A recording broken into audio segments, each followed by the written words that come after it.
اسلامی تقویم ہجری کا کیلنڈر حضرت عمر نے بنایا رضی اللہ تعالی عنہ نے، اور اسی تقویم کے مطابق وہ سال کی پہلی تاریخ کو اس دار دنیا سے آخرت کی جانب عازم سفر ہوئے۔ گویا جب ہجری سال کا آغاز ہوتا ہے تو سب سے پہلے ہمیں حضرت عمر فاروق کی یاد تڑپاتی ہے، ان کی شہادت کا تذکرہ تازہ ہوتا ہے، اور اطراف و اکناف عالم میں ان کے ذکر کی خوشبو سے، ان کے تذکرے کی مہک سے مشام ہستی منور ہوتے ہیں۔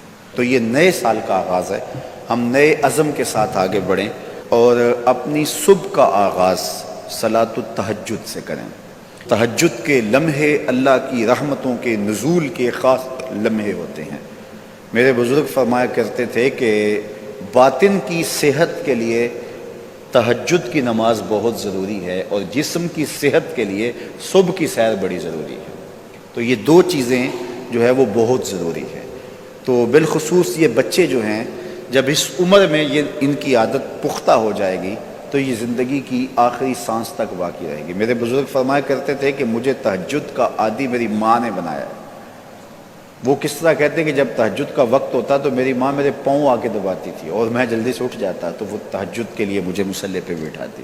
اس کے بعد نماز فجر ادا کیجئے، اور سورۃ یاسین جو شخص اپنے دن کا آغاز سورہ یاسین سے کرتا ہے، سارا دن اس کی حفاظت ہوتی ہے، شیاطین سے، شریروں سے، شر سے، گناہوں سے اور بہت سارے معاملات سے، اور نادیدہ حملوں سے، بہت کچھ چیزوں سے اللہ تعالیٰ اس کو محفوظ رکھتا ہے۔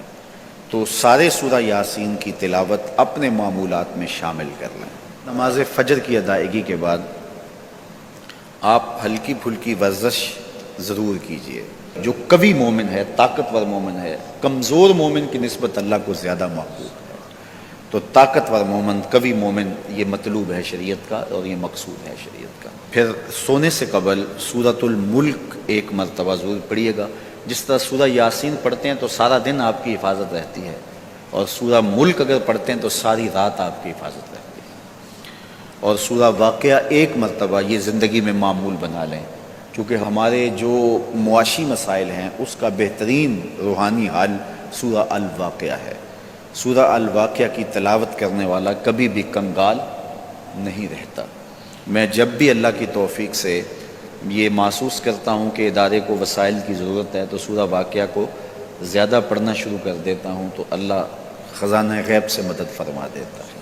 اور جب بھی کبھی میں جاتا ہوں حرمین طیبین میں حاضری کے لیے تو سورہ واقعہ کی تلاوت میں لازمی کرتا ہوں، اس نیت سے کہ اللہ اس کی برکت سے، وہاں چونکہ ایک کا 1,00,000 کے بدلے میں جو ہے وہ ثواب ہے، تاکہ جو ہے وہ زیادہ سے زیادہ اللہ تعالیٰ وسائل عطا فرمائے۔ تو یہ ساری جو بہاریں آپ کو نظر آ رہی ہیں، اس میں بہت سارا حصہ سورہ الواقعہ کا ہے۔ جس معاشرے میں ہم جی رہے ہیں یہ ناہموار معاشرہ ہے۔